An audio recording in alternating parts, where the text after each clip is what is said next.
aja. Alhamdulillah setelah aku mengamalkan sholawat Jibril 25.000 kali, aku mendapatkan ketenangan, aku mendapatkan jalan keluar, aku mendapatkan teman, aku juga.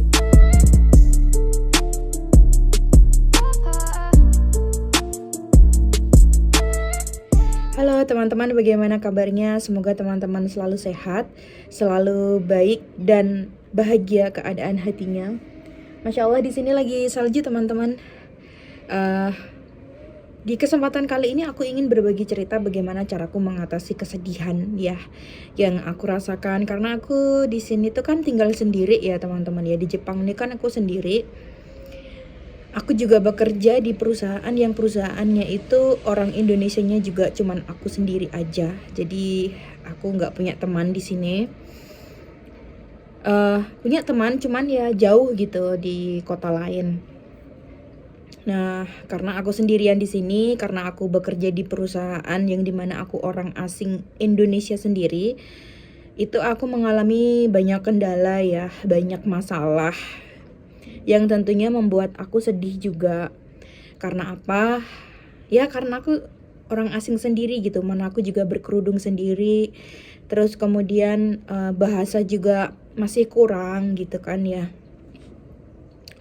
Cuman di saat aku merasa banyak kekurangan itu teman-teman, banyak kekurangan ya, kurang teman karena sendirian, kurang bahagia karena gak punya teman orang Indonesia di tempat kerjanya, itu membuat aku susah dalam bekerja. Kemudian aku itu kurang kurang komunikasi dengan orang Jepang karena aku bahasanya kurang, karena aku belum akrab sama mereka, karena aku baru aja pindah dari perusahaan lama ke perusahaan baru, dan itu membuat aku cukup kaget, membuat aku sedih juga karena aku yang ngerasa sendiri banget gitu, nggak punya teman. Saat itu terjadi sama aku gitu ya, aku tanamkan mindset dalam pikiranku, dalam hati juga, ini tuh nggak seberapa sama kesusahan aku waktu dulu dikejar-kejar hutang. Ini tuh nggak seberapa sama ketakutanku dulu ketika takut jatuh tempo angsuran itu akan datang gitu. Ini tuh nggak seberapa dibandingkan dulu aku yang banyak sekali hutang ya. Makanya aku selalu berpikir kalau ini tuh pasti bisa terlewati, ini tuh cuman kesedihan ya sementara aja. Lalu aku ingat lagi teman-teman, dulu cara aku menuntaskan segala urusan aku hutang piutang yang sebegitu menakutkannya, sebegitu menyeramkannya, aku amalkan sholawat, aku tingkatkan ketakwaanku. Nah, selama aku di sini, teman-teman, imanku itu benar-benar lagi down banget, lagi benar-benar terpuruk banget, jelek banget gitulah pokoknya. Sholatnya juga acak-acakan karena dingin, sering telat sholat subuh. Terus kemudian juga aku ya banyak bermaksiat gitu loh, kayak gak sabaran dan melakukan dosa-dosa yang lain. Teman-teman, ini negara sangat-sangat bebas. Aku mau melakukan apapun itu tuh kayak nggak ada yang peduli gitu. Aku mau menipu, aku mau maksudnya gini, aku mau menipu orang yang berurusan sama aku, misalkan di pekerjaan tuh aku bohong gitu loh. Maksudnya gitu, kayak tadi udah aku lakuin, tadi belum aku lakuin tapi aku bilang udah aku lakuin loh gitu kan tadi tuh udah aku tutup gitu misalkan. Aku juga berbohong kayak gitu. Terus kemudian yang keduanya, aku juga emosian sama orang-orang gitu, sama orang-orang, sama keluarga aku tuh juga ketika telepon tuh ya suka ngebentak, suka ini gitu. Setelah tim itu ngebuat aku ngerasa banyak masalah, banyak kesedihan yang datang. Nah, aku ingat lagi apa sih cara atau amalan apa sih yang bisa membuat aku nggak sedih lagi. At least aku tenang gitu orangnya. Aku bisa tenang gitu paling nggak. Teman-teman, aku kembali untuk meningkatkan ketakwaanku, meskipun ya terbata-bata gitu ya, meskipun tertatih-tatih gitu. Aku coba buat tetap sholat, aku coba buat tetap istighfar, aku coba buat tetap ngamalin sholawat, sekalipun aku nggak tahu ini tuh bakal manjur atau enggak gitu. Tapi yang aku percaya, Kalau kita dekat dengan Allah, punya koneksi dengan Allah, semuanya pasti ada jalan keluarnya. Ya, kata Ustadz Adi Hidayat pun gitu, kalau kita meningkatkan ketakwaan kita, pasti kita akan diberikan falah atau jalan keluar atas segala masalah yang kita hadapi. Nah, masalahku di sini kan adalah kesepian, terus kemudian kendala bahasa, terus kemudian yang ketiganya aku cukup kaget oleh pekerjaannya, karena pekerjaan di sini jauh lebih capek, jauh lebih taiheng tuh lebih sulit gitu ya daripada pekerjaanku yang dulu. Teman-teman, aku pun belum terbiasa sama pekerjaan ini, sehingga ngebuat aku tuh kayak banyak kagetnya, dan banyak kaget itu ngebuat aku stres, ngebuat aku sedih. Nah, di hari kemarin aku tuh coba gitu buat minta ampun sama Allah. Aku coba ngamalin sholawat yang paling the best menurut aku 25.000 kali, karena itu udah aku tanamkan di dalam pikiranku kalau 25.000 kali itu mantep, 25.000 kali itu sip gitu, pasti manjur gitu. Dan bener aja, alhamdulillah setelah aku mengamalkan sholawat Jibril 25.000 kali, aku mendapatkan ketenangan, aku mendapatkan jalan keluar, aku mendapatkan teman, aku juga mendapatkan semangat dari orang-orang sekitar, dan orang-orang yang tadinya tuh cuek sama aku atau kasar galak sama aku tuh jadi baik gitu loh. Kayak ajaib banget, kayak tiba-tiba tuh mau ngebantu, tiba-tiba ramah gitu loh. Dan itu tuh bukan karena gak ada sebabnya. Aku yakin itu karena ada sebabnya. Sebabnya apa? Karena aku minta kepada Allah meningkatkan takwa, dan aku baringin dengan membaca sholawat supaya cepat terkabul. Teman-teman, kalau teman-teman sekarang itu lagi sedih, lagi punya banyak masalah, selain punya hutang ya, atau teman-teman tuh pengen ngedapetin goals gitu, lulus ujian atau lulus wawancara, atau pengen punya jodoh gitu ya, teman-teman coba amalin sholawat Jibril 25.000 kali. Nggak satu hari full nggak apa-apa ya, berangsur-angsur gitu sebisanya teman-teman. Jangan lupa untuk dibarengi sholat ya, meningkatkan ketakwaan kita. Jadi kita tetap harus sholat meskipun kita ya mungkin kita biasanya bolong-bolong sholatnya gitu. Kita coba aja telat nggak apa-apa deh gitu, telat nggak apa-apa, terbata-bata, nanti berangsur-angsur setelah 3 hari 4 hari pasti kita jadi bisa sholat tepat waktu. Nah, itu coba dipraktekin dengan jalur langit gitu, ngatasin segala masalah dengan jalur langit gitu ya teman-teman. Yang pertama tentunya kita harus mohon ampun dulu kepada Allah. Yang keduanya kita tetap terus berusaha, kita tunjukkan kesungguhan kita kepada Allah itu, meskipun ya lagi sibuk, meskipun lagi capek, itu kita usahain tetap bangun koneksi. Wudhu, sholat, duduk, berzikir, itu kan ritual kita. Kita mengisi ruh kita dengan amalan-amalan yang bisa mengkoneksikan kita dengan Allah gitu teman-teman.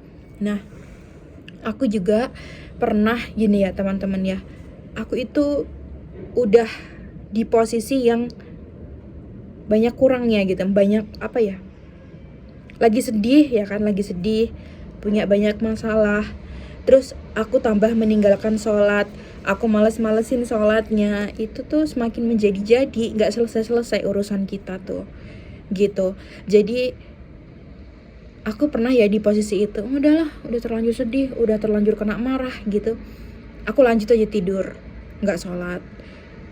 Aku sengajain lewatin sholat subuh, itu gak akan menyelesaikan masalah kita, justru malah akan membuat semakin menjadi-jadi masalah kita. Nah teman-teman, kalau sekarang punya masalah gitu ya, apapun itu jenisnya, coba teman-teman untuk selalu sholat ya, untuk selalu beristighfar ya, sebagaimana kita tirakat lah gitu ya, tirakat ya, berdoa, meminta, terus kemudian berzikir, terus kemudian baca sholawat yang banyak gitu. Insya Allah nanti hati kita jadi tenang. Insya Allah semua masalah yang kita hadapi akan terlewati, dan insya Allah juga Allah berikan jalan keluar. Teman-teman, kita mau bahagia, kita mau lunas hutangnya, misal kita mau punya jalan keluar atas segala masalah kita tuh harus ada pengorbanan ya kan. Mungkin teman-teman masih enak tinggal di Indonesia, bisa sholat kapan aja karena banyak masjid. Terus kemudian teman-teman juga nggak ada kendala dingin di sana gitu kan. Kalau aku di sini teman-teman struggle-nya masya Allah banget. Aku itu di sini sholat subuh itu ya selalu -5 suhunya, dan itu ngebuat aku kedinginan ya kan. Belum lagi nanti sholat zuhurnya di tempat kerja itu harus sembunyi-sembunyi gitu ya, meskipun ada tempatnya tapi kan kayak malu gitu diliatin orang harus sholat di situ gitu. Terus kemudian aku juga di sini tuh sering mengkodok sholat gitu, karena pas sore sholat asar itu jam-jam sibuknya pekerjaan kan, jadi aku nggak bisa sholat asar, pasti aku kodok dengan sholat maghrib ketika di rumah gitu. Teman-teman, aku berharap banget teman-teman yang lagi di Indonesia sekarang ya, yang punya banyak masalah, punya banyak tanggungan, punya segala urusan yang ingin diselesaikan, untuk tetap terus lakukan sholat, meminta kepada Allah gitu kan. Nanti pasti Allah akan berikan jalan keluar ya. Aku doakan teman-teman sekarang yang sedang punya beban gitu, yang sekarang punya masalah pengen diselesaikan, semoga segera tuntas, segera selesai, segera mendapatkan ketenangan ya teman-teman. Aku sekarang pun belum sepenuhnya baik gitu kan, tapi aku selalu mencoba dan menyemangati diriku pengen bareng-bareng gitu sama teman-teman untuk meraih keajaiban, untuk meraih ketenangan kayak gitu-gitu. Nah, alhamdulillah teman-teman, setelah aku mengamalkan sholawat dan meningkatkan ketakwaanku, aku mendapatkan ketenangan, aku mendapatkan jalan keluar. Orang-orang yang tadinya cuek sama aku, bahkan yang marahin aku tuh jadi baik gitu. Jadi kayak tiba-tiba tuh, mau nggak aku bantu? Nggak apa-apa kah nanyain keadaan kayak gitu. Teman-teman, dunia ini tuh yang punya Allah. Aku selalu katakan kepada Allah, ya Allah, bukankah dunia ini kecil bagimu? Tolong jadikan mereka baik kepadaku, tolong izinkan aku mendapatkan teman, tolong izinkan aku mendapatkan ketenangan di sini, kuatkanlah hatiku, kayak gitu-gitu ya teman-teman. Hidup kita itu dikendalikan oleh Allah loh, kita jangan lupa. Jadi kita minta kepada sang pengendali hidup kita untuk diberikan kebaikan, untuk diberikan ketenangan. Terus ya teman-teman, kan kita itu sedih itu nggak selamanya sedih, susah itu nggak selamanya susah, senang itu nggak selamanya senang, sehat juga nggak selamanya sehat. Jadi kita minta yang stabil aja ya, yang tenang gitu. Nggak apa-apa misalkan nggak punya uang gitu, tenang. Nggak apa-apa misalkan nggak punya uang tapi harus bayar hutang, tapi kan itu bikin hati kita tenang kayak gitu ya kan. Nah teman-teman, tenang itu kalau kita dekat dengan Allah, tenang itu kalau kita terus yakin kepada Allah. Teman-teman, kita itu harus sepenuhnya yakin ya, ketenangan itu ada pada Allah yang maha memberi, meniupkan ketenangan di hati kita ya teman-teman. Aku ngomong kayak gini bukan berarti aku orang yang paling bahagia, tidak. Aku juga sedang struggle dengan masalahku sendiri, dan teman-teman pun juga begitu kan. Nah, di tengah-tengah masalah kita ini ya, kita kan sedang sama-sama ngadepin masalah kita masing-masing. Nah, teman-teman, ayo bareng-bareng untuk tetap terus meminta ampun kepada Allah, beristighfar, terus kemudian minta segala kemudahan itu dengan mendekatkan diri kepada Allah. Setelah itu kita jalani aja hari-hari seperti biasa. Setelah itu kita jalani aja apa yang akan terjadi. Kita tunggu jawaban dari Allah, kita tunggu hasil dari doa kita. Gitu nggak apa-apa banget. Kemarin kan aku udah berdoa pasti Allah hari ini kabulin. Kemarin kan aku berdoa pasti Allah kabulin. Selalu kayak gitu. Teman-teman, semoga teman-teman sehat selalu. Semoga video ini bisa bermanfaat ya untuk teman-teman yang sedang punya tanggungan, punya kegelisahan, punya masalah. Semoga segera diberi jalan keluar dan diberi ketenangan. Aku akhiri video ini. Wassalamualaikum warahmatullahi wabarakatuh.